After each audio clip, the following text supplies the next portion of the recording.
សុភមគ្គវរៈមេកូលីជ័យយាតិរេព្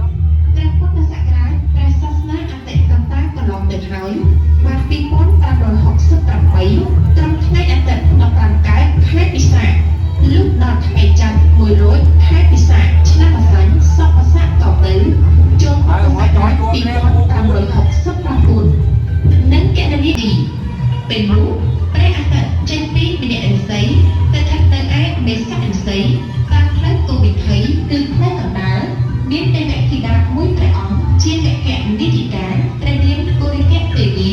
ជារាជមន្ត្រីទី2នៃកបិលមហាព្រហ្មគង់នៅចតុមហារាជការទ្រង់អង្គរពលឿងលម្អនៅព្រះការដោយសេចការអង្គាបុ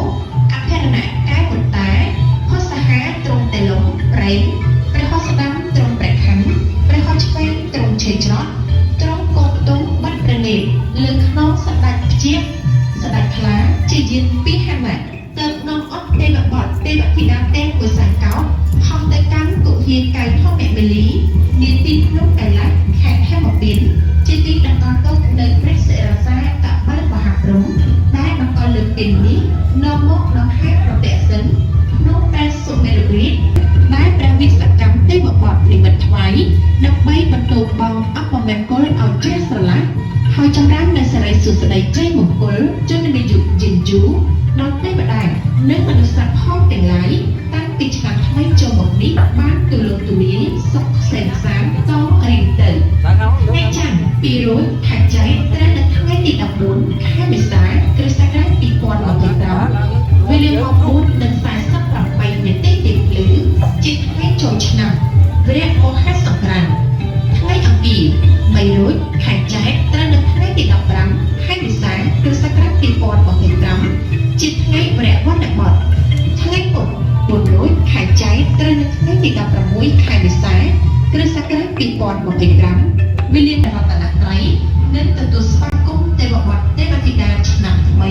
ហើយខំលះបង់ចិត្តអាក្រក់អន្តរថ័យជាចិត្តអប្រិយចូលដល់គំនុំគំពួនជាបានឈ្នានេះដែលកើតមានក្នុងឆ្នាំចាស់ឲ្យជ្រះស្រឡះតាំងចិត្តប្រព្រឹត្តល្អប្រកបដោយមេត្តាករុណាមុទិតាឧបេក្ខានិងបញ្ញា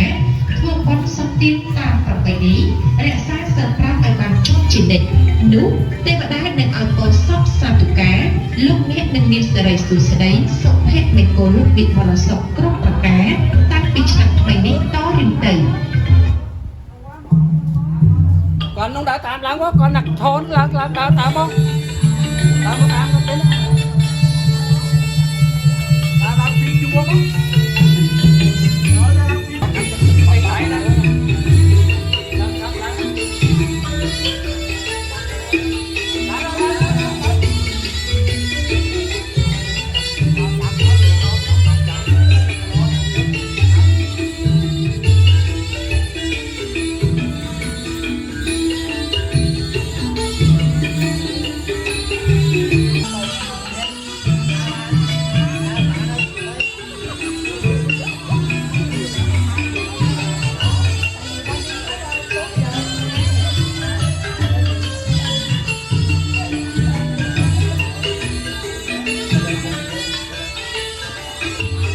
cho nó